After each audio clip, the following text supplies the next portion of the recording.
I worry more about the middle lane than the addicted few. The addicted few are aware of the damage that alcohol is doing to their life, completely aware.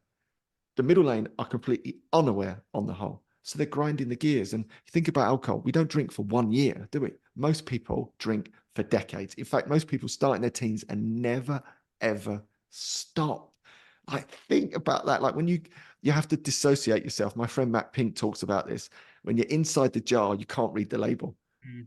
So I think a lot of the work that we do is help people get outside the jar, and then they look back in and go, what the hell am I doing? Plonked in front of the sofa on a Tuesday night, quaffing 3 or 4 large glasses of Vino Calypso, destroying my sleep, destroying my performance, making me wake up the next day stressed out, maxed out, grumpy, snapping at the kids, underperforming in the workplace, putting on tons of weight because I can't be asked to exercise, craving shite food. What are we doing? I love it. I love it. So this other voice that you can hear, we're very excited about. This is Andy Ramage. Hey, Andy, how are you? How are you doing? Maybe a good place to start would just be a little bit of your origin story, like how you got into this space, because you're one of the old guard now. You've been around for a while, right? The OGs, the OGs. Yeah. Yeah, my backstory real quick. So I was a professional footballer, left school at 16, got injured when I was 19. That career unfortunately came to an end and found myself a bit lost, traveled the world for a while, and then ended back up in London in the IPE, which was the guys in the bright jackets, like a trading pit that scream and shout at one another. And I loved it. It was the closest thing, I guess, that I'd found to football. It was electric, fast paced, high risk, high reward. Fast forward 10 years in that environment, I guess by that conventional yardstick of monetary success, I'd sort of made it, or at least reached a position in my life where I thought that's where you needed to get to be blissfully happy and content. And of course, like so many people, discovered that that wasn't the case at all. And at that stage, after some reflection and introspection, I looked around and thought, what am I doing? You know, at that I was 3 stone, so 42 pounds heavier than I am now, really unfit, really unhealthy, drinking too much, unfulfilled, relationships strained, and had that moment of, what am I doing? So at first, not a lot happened, but I read a book. I read this book by a guy called Anthony Robbins, Awaken the Giant Within, probably familiar with, and it genuinely changed my life. There was 2 things in that book that changed my life. One was a quote. It's not events that shape our lives, but our beliefs about them. It's just such a powerful quote. That's Stoic wisdom from 2000 years ago that Anthony was very kindly borrowing and repurposing in his book. And then there was a moment in there, he spoke about a guy called John Grinder and how he'd trained with John Grinder, who was the co-founder of NLP.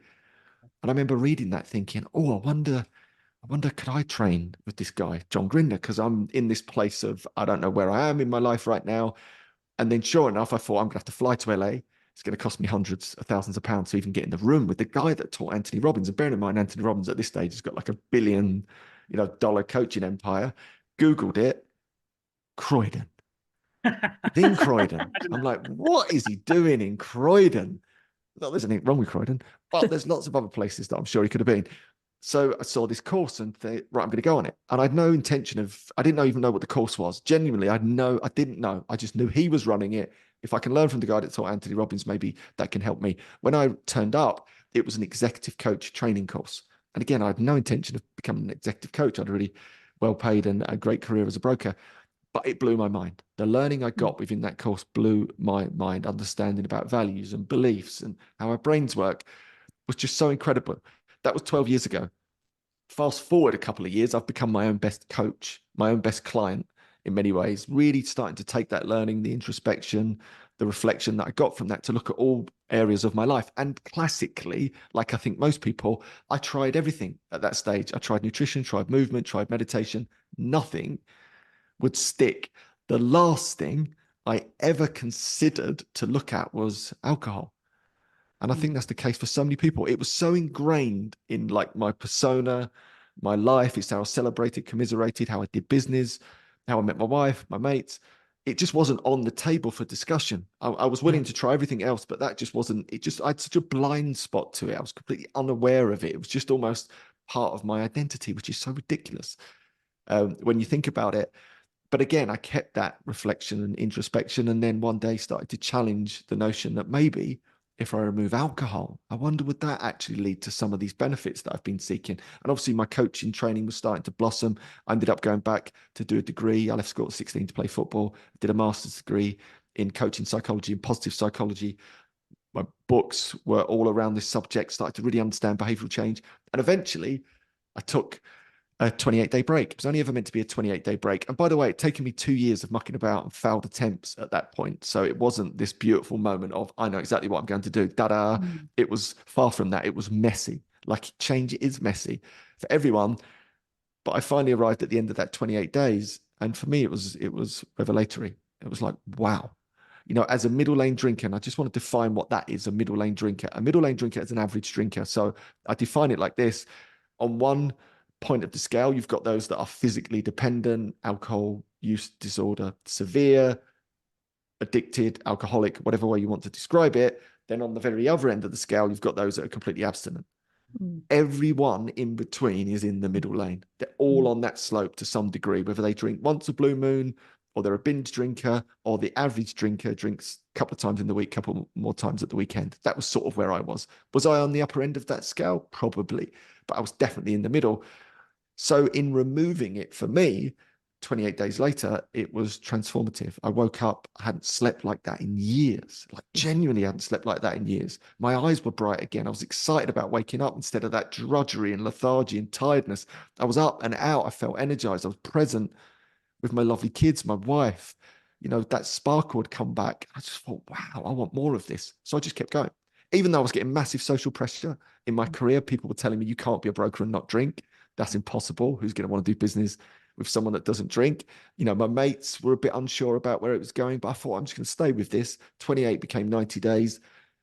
And it was just, again, incredible. I lost a lot of that weight, started to come off, eventually the free stone. So I ended up 42 pounds lighter. Body fat went from 35% down to below 10%, where it still is today, by the way, 10 years later. Resting heart rate, 68 for 42. I mean, these are just physiological benefits. My relationships blossomed. I was a better dad, more consistent in the way I exercised, nourished my body. My mental health cleared up. I was suffering panic attacks, anxiety, low mood, gone. It's never ever come back the day I stopped drinking alcohol. That was just my mental health. And my career, it blossomed when everyone said it would fail, because I was constantly on the ball, banging the drum every day. I wasn't wasting 50% of the week due to the slight tiredness and sluggishness of a couple of drinks during the week. On the ball all the time. Business boom. We grew a business 7 times bigger in half the time. My rosacea, I could keep going on. My rosacea, so rosacea is like pimply skin across your cheeks and nose, vanished. I was told that was a chronic condition that I'd have to take medication for the rest of my life. Gone. I mean, the physiological and psychological and performance benefits were off the charts. I remember coming out the other side of that thinking, there must be millions and millions of people like me that are not addicted to alcohol, but they are drinking. They're in the middle lane who would benefit from a break. And I didn't really know what to do about that. I had no idea. I was a broker, but I started to write. I started to write this little book that became an ebook, 10,000 word ebook called One You Know Beer. I put that out into the world. Lots of people downloaded it. They really resonated with the story. That got picked up by Pam Macmillan, one of the world's biggest publishers, to turn that into a book. I teamed up with a guy that I inspired 6 months into my alcohol-free journey to take a break from alcohol, a guy called Ruri. We got together and then turned it into the One You Know Beer movement, which has blossomed and helped, you know, many tens, if not hundreds of thousands of people collateral into the millions. I did step down from there in 2019. I left Rui to it to pursue other ideas and initiatives. And one of them is the Dry app, the RYY app and community now, which I'm so incredibly proud of. I then started to train coaches in positive psychology, because really what I wanted to do was give the gift that John Grinder had given me 12 years ago to other people. They also get trained in the specialism of alcohol-free performance coaching. But what's been beautiful about that then has just blossomed into all these other concepts and collaborations. And collectively, many of these initiatives and ideas have helped very much hundreds of thousands, if not millions of people change their relationship with alcohol. And I feel so grateful and so honored to be here 10 years now into this alcohol-free adventure, still sharing this story, still loving it, still showing up and shining it, banging the drum on social media pretty much every day. There's loads more coming down the line. I feel like we're just warming up, and the space itself is exploding. Finally, You know, for 10 years I've been at this, no one cared for the first 5 years. And only really in the last 5 years, people started to think, oh, I wonder has he got something to say about this middle lane? And it's only really in the last 2 years that the middle lane bit has started to explode. So that, in a very long, short nutshell, is pretty much why I'm here. Oh God. God, it's amazing. It's amazing. When you said about that, the whites of your eyes, like the sparkle in your eyes. I mean, that because I went through the alcohol experiment. And prior to that, prior to having this initial awakening about booze, as you say, not on the cards. I would never have considered stopping drinking because I had that exact same blind spot.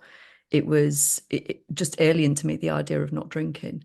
And so this little opening, I mean, it utterly blew me away. It was the thing. I remember the day, and I said, like, I am now willing to be wrong about everything, absolutely everything that I think, because I've believed. So, biggest belief about alcohol, it relaxes me. I've believed that my entire adult life. So, if I've been wrong about that, what the fuck else have I been wrong about? Like everything. And so, and that whenever I talk to clients and coaches in training, it's like that's the thing, just be willing to be wrong about everything because it will utterly change your life.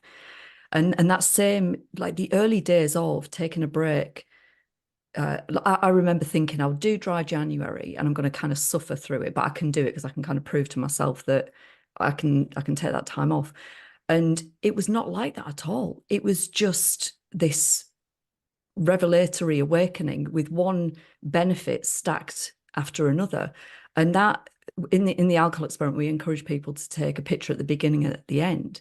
And when you look at the difference in that short space of time, like you said, that the brightness in your eyes, it's like you're coming back to life. The clarity that you feel, just totally incredible.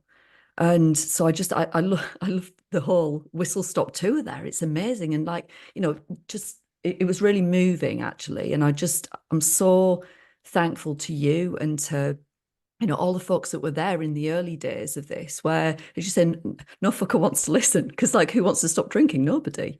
But for you to keep banging the drum and what you've achieved has been extraordinary. Yeah, I love it. And again, I just feel so grateful. I think, like all of you, the alcohol-free space is a beautiful space. You know, it's been so nice. I've collaborated with pretty much everyone. You know, there's a real abundance mindset to this. And I really believe we're all playing on the same team in different positions. Mm. And that's also been something that's been really nice for me, the community aspect of it, meeting people that the fluff's gone. Like, I'm so bored of talking about football and work. Do you know what I mean? It's just, I need more than that. I need richer conversation, deeper conversation. And I get that in the alcohol free space because so much of that fluff has gone that people show up much more raw and real. Yeah. And in doing so, it creates a really special space. And I think we've been lucky with the advent of this technology, right? That's allowed us Sure. to do all these things really in the last 5 or 10 years. I think that those things have all come together at the same time that have allowed us to reach many more people and create these huge communities now all over of all different shapes and sizes that appeal to different people. And that's the most exciting thing for me in training the coaches as well, that they're all going into their own different genres and niches and approaches. And we're giving people options that didn't exist. Like when I got into this 10 years ago, there was one option. That was AA 12 step. That was it. There was nothing else. It just didn't exist until we came along and went, no, hold on. That's wonderful for the group of people that it serves. But what about the people that it doesn't or it can't help or that are not in that space? And now we've got all these lovely opportunities. And again, these beautiful podcasts. So yeah, back at you guys. Thank you for putting this on. Oh, it's so cool, dude. So 10 years ago, I was 26. I went on this journey and at the time I didn't know what I didn't know. So I remember stumbled across Holly Whitaker's blog, Hip Sobriety. And I was reading that and I was like, holy shit, like there's other people that think about it like me. And it was never on the cards for me to go to AA. One, I was living in Poland at the time, didn't speak the lingo, was never going to go. But then I started watching all these things appear, like This Naked Mind came out, Alcohol Explained came out, one year No Beer was growing, and all these people were, and you're right, like at the beginning, if you were kind of in that world, because I was scanning Amazon and looking for every new thing that came up, I was kind of like just all this quit lit, as it's called, just kind of absorbing it all. But I sense we're on a tipping point. And it's kind of hard when you're in something, you start to notice things everywhere. So it's very, very difficult to know what it's like from the outside if you're like looking in. but my gut tells me that we really are. And we've spoken to a few people on the podcast and asked them how long they think it will be until there's been a real big shift in society. And we've heard different things. You know, some people say 20 years, 50 years. My gut is that this is going to get exponential and it's going to happen a lot quicker. But I'd love to know your thoughts, man. Like, are we 10 years away from this being like a real sea change in society? Do you think it's already happening and there's just a bit of a lag? Like, how does it look to you? Yeah, I think it's 5 years. Sweet. I think the momentum's there. It feels like we've been pushing up. There's a great book on business called Good to Great by a guy called Jim Collins. And he talks about the flywheel effect, which I always like. So giant flywheel, if you can imagine. And it feels like we've been for like those first 5 years, it was almost me and a couple of others trying to push this thing, right? It wasn't really going anywhere. And then over the last 5 years, more and more people have begun to join us and we're getting this thing. And I genuinely think, I reckon we're 3-5 years away from that thing tipping, and when it goes, whoop, whoop, whoop, that's it. It's forever going to change. Yeah, I reckon 5 years. And I said this on the Rich Roll podcast recently, and he sort of said, you know, I think alcohol will go the way of smoking in 5 years. People will still do it the same way they still smoke. But I think it will be a complete transformation is about to happen when people wake up and go, what the hell have we been doing? Yeah. What have we been doing for all of these years, and completely unaware of their middle lane average relationship with alcohol? Because like, I worry more about the middle lane than the addicted few. The addicted few are aware of the damage that alcohol is doing to their life, completely aware. The middle lane are completely unaware on the whole. So they're grinding the gears. And you think about alcohol, we don't drink for 1 year, do we? Most people drink for decades. In fact, most people start in their teens and never, ever stop. Like, think about that. Like, when you have to dissociate yourself. My friend Matt Pink talks about this. When you're inside the jar, you can't read the label. So I think a lot of the work that we do is help people get outside the jar, and then they look back in and go, what the hell am I doing? Plonked in front of the sofa on a Tuesday night, quaffing 3 or 4 large glasses of Vino Calypso, destroying my sleep, destroying my performance, making me wake up the next day stressed out, maxed out, grumpy, snapping at the kids, underperforming in the workplace, putting on tons of weight because I can't be asked to exercise, craving shite food. What are we doing? For what? Plonked in front of the TV. There's no upside to that at all. And I think even socially, we've fallen into this trap of assuming we need alcohol to have fun. That's complete bollocks. It's never been true ever. Actually, when you start to look at fun or flip the switch, as I always like to do, people say to me, is it boring? I went to a party just recently and there was a young lad in there, 17, who's a sort of distant cousin of mine. He's a really good lad. And I said to him, I don't drink. And he went, oh, that's boring. And he totally done me up. He done me up 3 times in a row. It really made me laugh. I went, oh, well, I haven't had a drink for 10 years. He went, well, that's really boring. Right. And then he went, and my daughter had come over at this stage and she liked these last line. It was like the knockout punch. He went, I bet you're fun at parties. He killed me dead and walked off. And it really made me laugh, right? Because he's a 17-year-old. He shouldn't even be legally drinking. And he's just absolutely rinsed me at this party and he's just left me for dust. I was like, all right, fair enough. I'm going to give you that. You've totally done me there.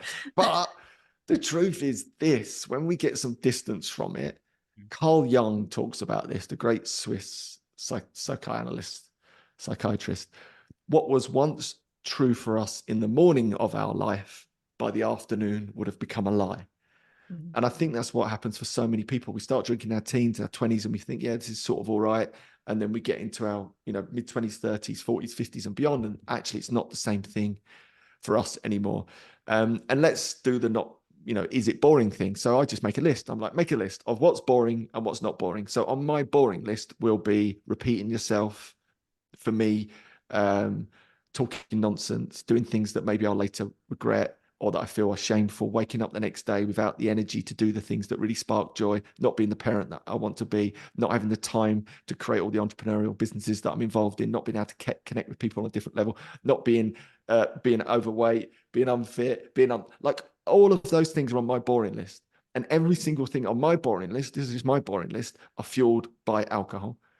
On the fun list, it's time, energy, zest for life, the ability to jump up and get out and connect in a completely different way, actually have the time and energy to take part in the things that spark joy, hiking, biking, swimming, being fit, being healthy, starting entrepreneurial ideas, connecting with people on a different level. They're all the things on my fun list. So when you do that equation, And that whole boring thing comes up. And back to what we were saying off air, like life is a gigantic beliefs game. So if you allow a belief in your head that says, oh, not drinking is boring, that belief will trip you up for the balance of your life. And it's just fundamentally not true. If you just run that little maths for yourself, you'll see it for what it is. That is a limiting belief that you carry because society likes to carry that belief. And I wonder who fueled that belief. Of course, it's the clever marketing that we've been smashed with for the last 100 years. So for me, that piece is really important, that people get some distance from their relationship with alcohol for long enough to actually discover the truth. Very often for most people, what you think it's giving you, it takes away 10 times more. And I think in that place of empowerment, it's much easier to make change.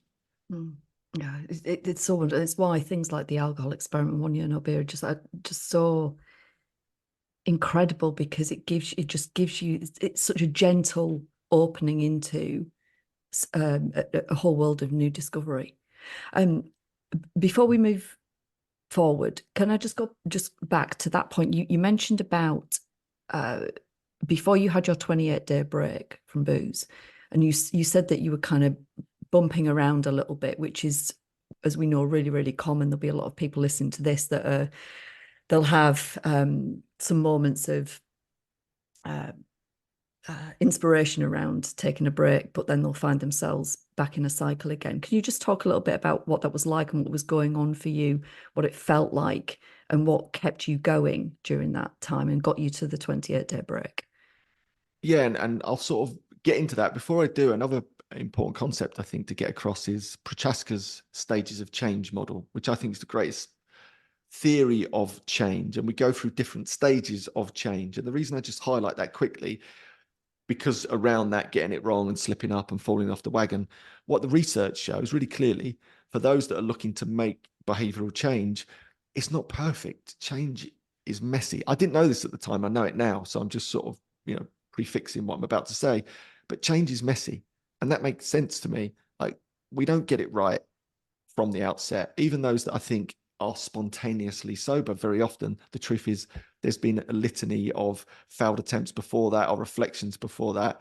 And what the research shows us is that invariably, even though you might think you make change in a nice, circular process as you go through all the stages, and then out the other side is, that behavior's been changed, Petraska found that on average, it was taking people 4 or 5 times around that loop of change. So I liken it to an upward corkscrew. So each time, yes, you might slip, stumble, blip, whatever you want to call it, but you never go, it's not snakes and ladders. You don't go back to the start. You just might loop round, but you're still higher up that corkscrew. You're still learning something, you're developing. And I think that corkscrew continues to climb until you eventually crack it. And I think that was in my story. I needed those failed attempts to learn what I needed to know to get it right the next time. So the secret to that, and this is a lot of what I train our coaches in, it's a big part of what I do, actually is coach people around the fact that things go wrong, that most likely they will slip up. Rather than pretending it's not going to happen, it's actually most likely it will happen. So what, if you find yourself in that situation, what can you learn from it? What can you take away from that event that's going to make you stronger next time, rather than that shame, regret, I'm broken, I've done it wrong, I'm embarrassed. Actually, just own it. It's part of the change process. So what saved me, because I had none of this learning at that stage, and there wasn't a lot of literature around it, was that actually I sort of figured that bit out for myself. It was like, I've got that wrong. It hurt when I got it wrong and I slipped up and I was weak and didn't have the confidence to say to someone, I just don't drink, or I had my rubber arm twisted and ended up drinking. And yes, I would beat myself up a little bit, but I kept coming back. I was intrigued by that. Why is that happening? I wanted to learn more. And then for me, that's why I went on this real quest of learning and training to try and understand my own brain. So that really helped me eventually through that process. I kept coming back, is the point. I didn't keep giving up and being embarrassed. I was like, oh, that's interesting. Right. That hurt. How can I overcome that next time? And the next time I would overcome it. And then boom, I'd get ambushed by a friend that I hadn't seen for years and get rubber armed into drinking. Right. What can I learn from that situation so that if that happens again, I'm more robust? And eventually, through all those failed attempts and learning, got to that place of, right, I'm going to take 28 days, got to 28 days. And that was, over 10 years ago. Incredible. And so thinking about that, I love what you said about this big change that's afoot in 3 to 5 years. We were talking, I do love William Porter. The last time we were chatting to him, he was like 20 years. I'm thinking, God, that sounds like a long time, William. So I'm going to go with you on the 3 to 5. What do you think, if anything, is missing from this space right now? That's a really good question. I still think there's an element of stigma around taking a break. So what I think is missing, and hopefully that's something that I'm always trying to work on, is really seeing this as a wellness approach as opposed to coming at it from a place of loss. Yeah. Because here's the thing, what is going to happen over the next 3 to 5 years? Everyone's going to be completely aware of the real damage that alcohol does to them, i.e. that it's a number one carcinogen, which we've known for 50 years, which is absolutely nuts when you think about that. Like, it's nuts. So number one carcinogen means it's a cancer-causing substance in the same bracket as asbestos, radiation, and smoking. Yet here we have alcohol. It's like this blind spot to that. That's just one point. I mean, it's linked to over 200 different types of disease. I mean, again, that's just one point. That's like the physiological damage that it does to us, let alone the psychological damage that it does to us. For example, it's one of the leading causes of dementia. Most people are completely unaware of that, got no idea what it actually does to their beautiful brains. When you ingest it, it blows up your neurochemistry. I think people are going to become quite aware of all of these things, a bit like we became aware of smoking. But I think what's going to happen, people then will come at it from a place of loss. So I would like to drink, but I don't want Alzheimer's. I would like to drink, but I don't want cancer. Right. And that's from a place of loss. And I think when we come from a place of loss, there's always a bit of us that's thinking, I'm missing out. Whereas my approach is completely the opposite. It's like, what are you missing out on? You know, the stats are great. Yes, about cancer. Yes, about Alzheimer's. But why would you do the behavior in the first place? Because what's it actually offering you? And I think if you do the honest reflection, you'll realize what it pretends to offer, it takes away so much more. And by not drinking, i.e. taking this drug on a consistent basis, like when you label it like that, it's like, what am I doing? My life's going to be a million times better anyway. Therefore, the stats are irrelevant to me. It doesn't matter if it causes cancer. It doesn't matter if it causes Alzheimer's, because I'm just not going to drink. Because why the hell would I drink in the first? Like, why would I take a drug on a Tuesday night that's going to obliterate my sleep and make me shit at everything the next day? I'm just not doing that. Like, why would I do that? When I then can retrain myself to socialize and have much deeper connection and so much more fun without taking that drug, I'm just not taking it. Like, not in a million years am I taking that drug, because I think it's shite and it does nothing for people. Yet the only thing that it does have, being highly addictive, is that when you're under the influence and everyone else is under the influence, you'll get caught in the same trap of thinking it's giving you something which it takes away more. So my approach is like aspirational, inspirational. Like, why take it in the first place? Then almost the stats and facts, which people become aware of, place of loss, doesn't matter. I want to take it into a place of like gain, aspiration, inspirational. There's still not enough on that side for me. There's very little. I'm one of the few people that really does it like that. It still always feels a little bit like it's a little bit of a loss, but we'll get over it. I'm like, no, it's not a loss. What'd you do it in the first place for? Is my approach. Well, we certainly fly that same flag. And it's an interesting, it's a powerful point. You know, people don't take any drug for the reasons that they shouldn't do it, right? They do it for the reasons they do. So if you explode those, then boom, suddenly you're in a new world. And I think, gosh, it's so innocent, but when we're looking through the eyes of those different beliefs, we give alcohol a whole bunch of credit it doesn't deserve. So we have these kind of examples of going out, not being able to drink with a driver or whatever. I'm like, oh, I didn't have a good time. It must be the fact I was missing alcohol. But with just a little bit of effort, clearing those beliefs and hanging out with people who are inspired by this aspirational way of looking at things, we realize that drugs don't ever give us real joy.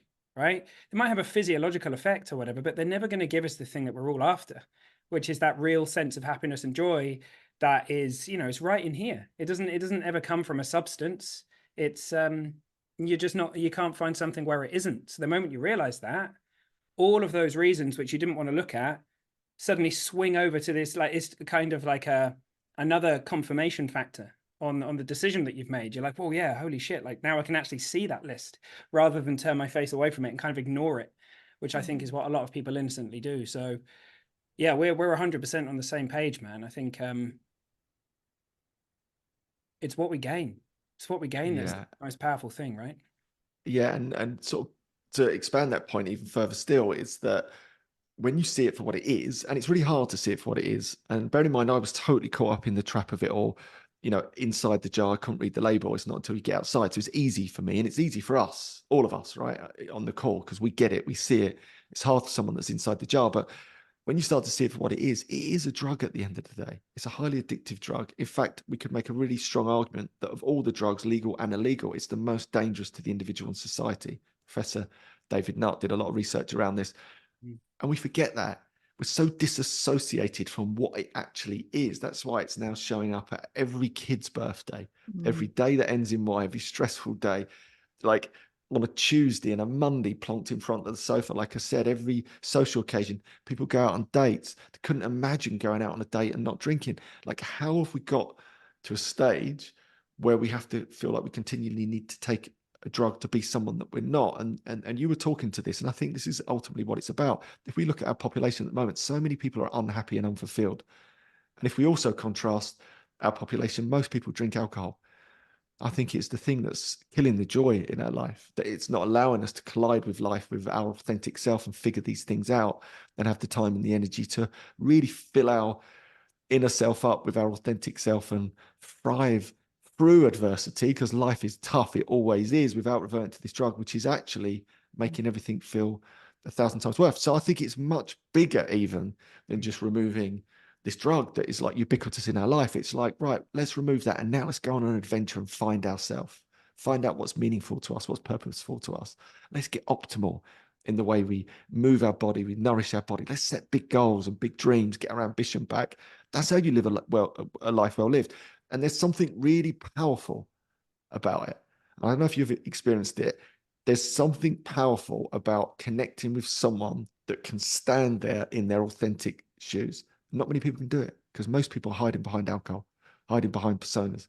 When you meet someone that can socialize, that can achieve, can do all those things, full power without alcohol, they are powerful people. Not in they've got dominion over people, their energy is powerful. And I love having that powerful energy. I love putting myself right in the eye of the storm going, I don't drink. Why the hell would I? Because I want to be optimal in everything I do in my life. We get one little shot. Here's a quote from Carl Jung again that I'm mulling over at the moment, which I love.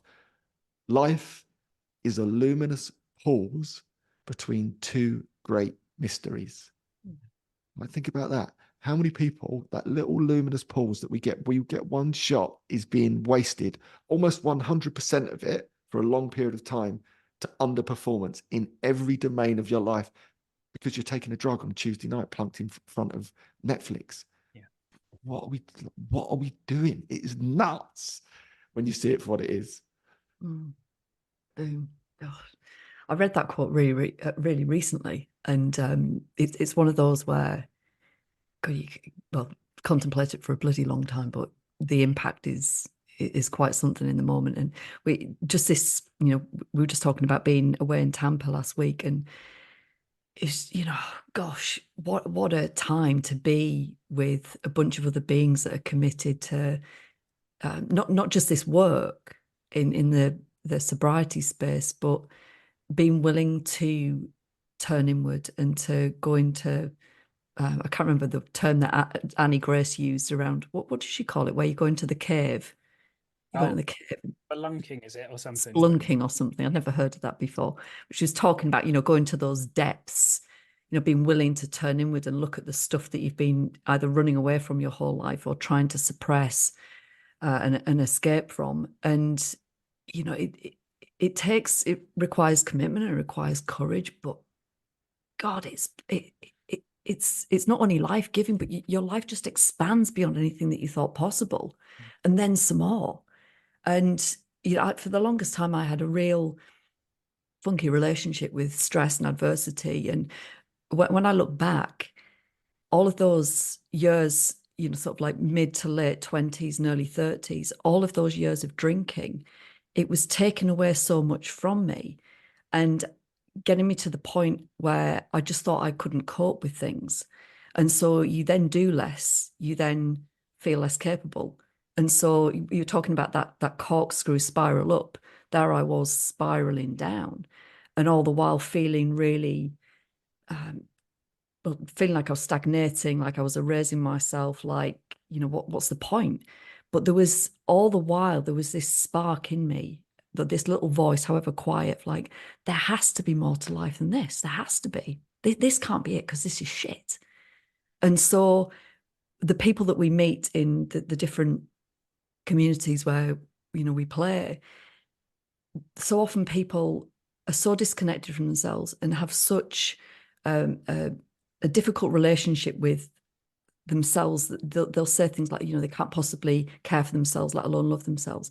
But we all do at a very deep level, because if you didn't, then you wouldn't have that nudge, that burning that's saying there has to be more to life than this. That is self-love, that there's this yearning for more. And the work that we all get to do is fabulous, because you're just gently nudging people towards that yearning, being able to help them to listen more acutely. I talk about it like, you know, you're turning down the volume on all the ambient noise, and that includes external voices, but also your internal monologue, you know, the self-limiting beliefs. And you want to start turning up the volume on your intuition, on that knowing, that unmistakable pull that's there all the time. So, God, I love talking to you, Andy, because well, like you said, this energetic presence, it's not only compelling, but it's so attractive, so attractive. And so this last week, spending time with beings that have this, you know, it's not to say everyone's feeling like they're smashing it. You know, we were going up on the stage and teaching points, and I think every single one of us that was going up there felt a degree of nerves and anxiety about it. But then the thing that I kept coming back to was, well, what's the most important thing? And the most important thing for me at that time, looking at all of those trainee coaches, was like, I want them to hear the things that they need to hear so that they can step up and find that courage and that voice within. So this has just been an absolute fucking joy. And I'm looking at the clock, like, I could go on for another hour. It's incredible. But I want to hear specifically about what you're doing. My good friend Ali has been in your coach training, and love to hear all about all of that, and the other, I was about to say the secret stuff. It's not so secret, right? No, it's not. It's out there. I'm terrible at keeping secrets. I actually once did a Facebook Live. It was the day after, you know, Line of Duty, the big show, and I totally gave it away. I gave away like on a lot. I literally, it was the day after, and I gave away who H was, and it was like a big series. People have been watching it for years, and I was like, oh no, I had to delete. I literally had to stop the live and delete it instantly. So I'm terrible, yeah, with secrets. So this is not a secret. I have confirmed it.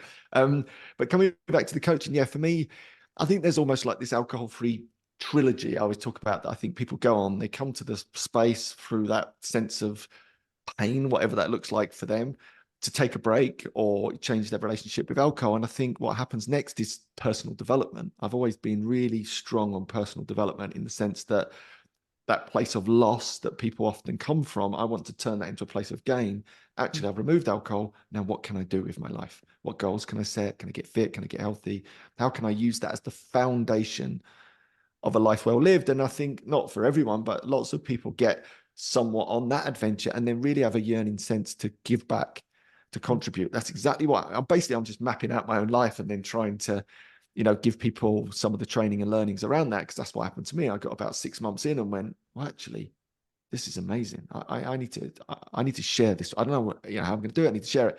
So what's been really lovely for me, I stepped down from One Union Beer, as mentioned, sort of 2019, 2020, mainly to leave that to do its thing, so I could be much more flexible in who I collaborated with and the things that I created and started. And a big part of that was to start training coaches in the way that I was trained by John Grinder 12 years ago. I thought, I just want to pass that skill on so that people can go out into the world and give back and fulfill that urge, that desire to contribute, to matter.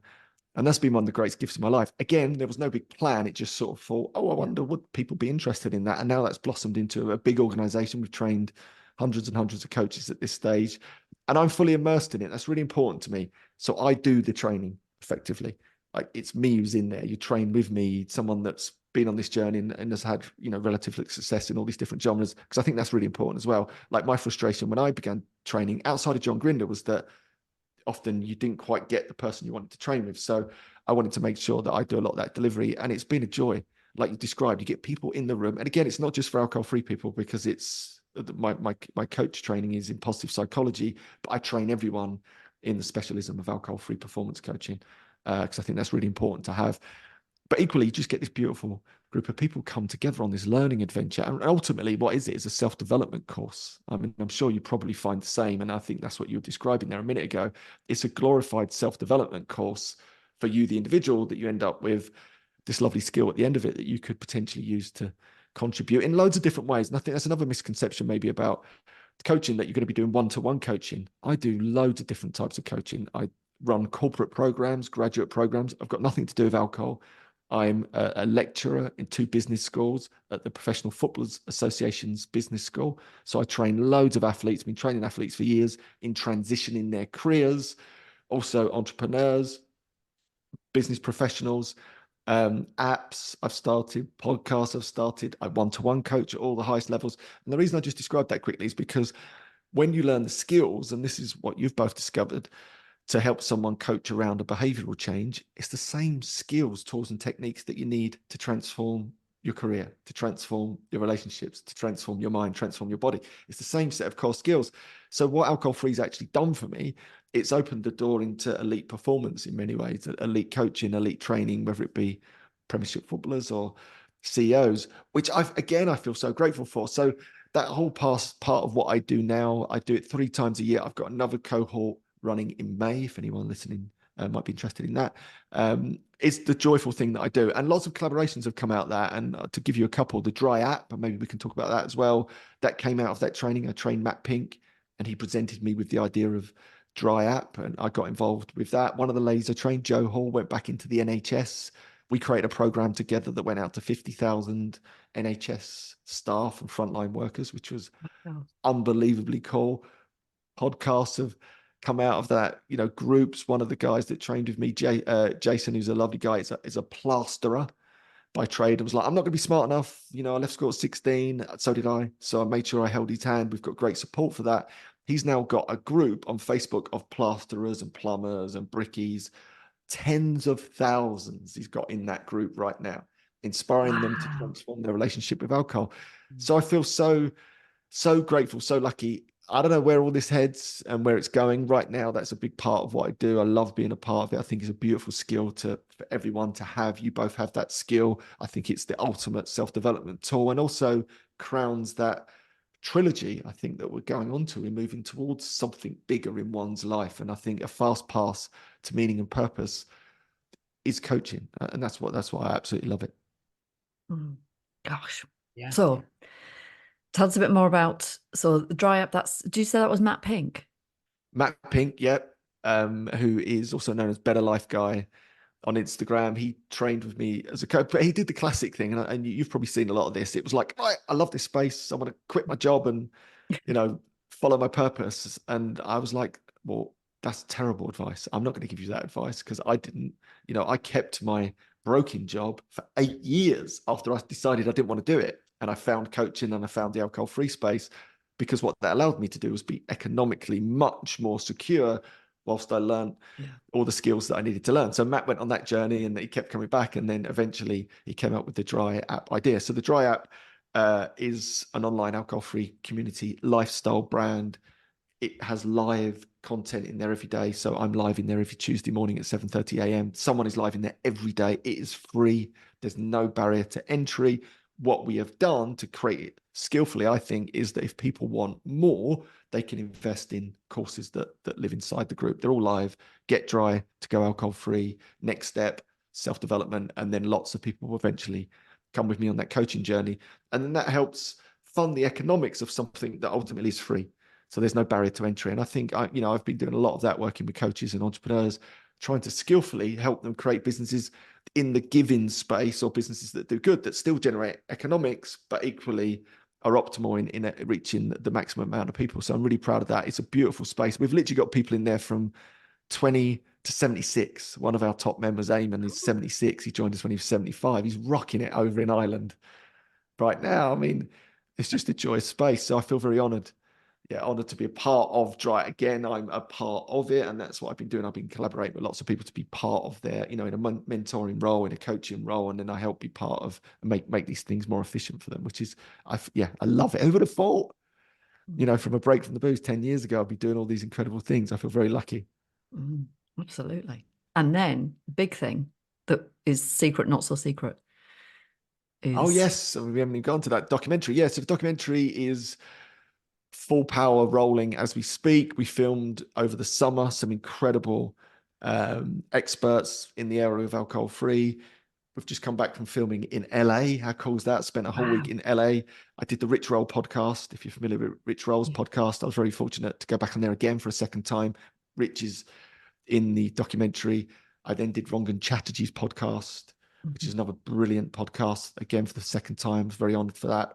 Rangan's in the documentary. So we've got really some of the biggest names in the health and wellness space, the scientists, the doctors. And the idea really of this documentary is to follow my journey a little bit, as someone that is, such a voice, I guess, within the alcohol-free space and loves the space, and really a celebration of all things alcohol-free. Again, that aspirational, inspirational. So our story is not about addiction. It's about the middle lane. So we're appealing to the middle lane. It's aimed at the middle lane, inspiring people really to take a break, but equally at the same time, lifting up a few of those rocks of big alcohol's involvement in this, the advertising that we're exposed to, the lengths and the tentacles of big alcohol into our governments and the influence that has on our awareness of what alcohol actually is and isn't. And in doing so, I won't go into the details of that now, but it is shocking. It is shocking. When you actually, and I've never done this work before. I've never really looked at that side of it. So that's been really interesting for me when you just go, this is actually out of all, it's sort of borderline shocking, really. I think it's probably the biggest health and wellness scandal we're going to uncover of our generation when people really start to see this for what it is. So the documentary will have that nice, which documentaries need, don't they? That little bit of a, sort of shocking angle, that conspiracy angle, as well as hopefully celebrating this beautiful story of being alcohol free. So I'm really excited. It's one of those, I'm full power into it. We've got some massive conversations coming up with all the big streaming services, all the big terrestrial TV shows. We've got some beautiful people on board. John Hyatt, the director, is a massive documentary maker. Karina, who's our producer, Oscar nominated, went to the Oscars. It's like we've got a proper team behind it. So yeah, I'm thrilled. I'm like just going along for the ride. I didn't go looking for it. It came sort of looking for me. And here we are on this lovely adventure. Who would have thought I'd be in? And I was joking about it. We were saying off air, there's a famous nightclub where I grew up in Romford called Hollywood's. And I was joking about my 18-year-old daughter who won't be going there tonight. But I was actually in Hollywood just last week filming this thing. And I like to keep saying to people, just to be clear, this is not the nightclub in Romford that you might remember me from. This is the actual Hollywood. Yeah, it is mind-blowing what can happen when you follow the breadcrumbs. And for some people, that will just be having much deeper relationships with their family and their friends, and their current place of work just filling with a lot more joy. And for other people, it will be, making a documentary, which I'm sure will reach thousands, if not millions of people. And that's and on that note, just can I say as well, we have a GoFundMe as part of that documentary. That is the reason we've done that is because it will be part of what we actually do, like in terms of how we fund it. But I want to create that community around it. I want people to feel like they can be a part of it. And again, that's whether that be a £5 donation or a £500 donation, you feel you're part of it. I want people to feel that sense of community. Right, we were involved in that. It'd be like being involved in, Game Changers or Cowspiracy or one of those that had this huge impact. So I really want to create a bit of community about it. So I'm sure you won't mind if I share with you the GoFundMe link. And what is cool about that, and I always forget to mention it, anyone that donates over £100 will get a credit at the end, a thank you credit at the end of the documentary. And I was just like, I think that's so bloody cool. Get your name up in lights. Who knows where that could be shown? So yeah, we'll if you don't mind, if we can share that and do get involved. I want people to feel the part of it. Do you know what I mean? That's really important to me. And of course, if anyone's listening and you've got a voice, celebrity, you've got a big story in the space, sports star, and you don't drink and you'd like to be involved, we are still filming. We're coming towards the latter part of the filming, but we are still, by the time this goes out, I'm sure we'll still be actively filming. So please do get in touch. I knew this was going to be fucking good. We've been waiting a while for this good. get together, haven't we, Andy? But I'm Yes, we so have glad it tried a happened. few times. Yeah, it's all good. Good things come to those who wait. No, it's great. Exactly. And as you've visited Rich Roll a couple of times, you're going to have to come back and see us again, because I know that there's plenty more that we can talk about for sure. Absolutely, yeah. I'd be honoured, and like I say, straight back at you. If I start to record in person, I'll let you know. You can come out and visit Chateau Ramage in the Essex Hills. Yeah, sounds great. Yeah, we'd love that. There's nothing, I mean, like, it's one of the most amazing things, the connections and the relationships, right? We get to build from this work. So that's really cool. Thanks for coming on, man. Absolutely awesome. Yeah. Thank you. Force Thank of you. nature.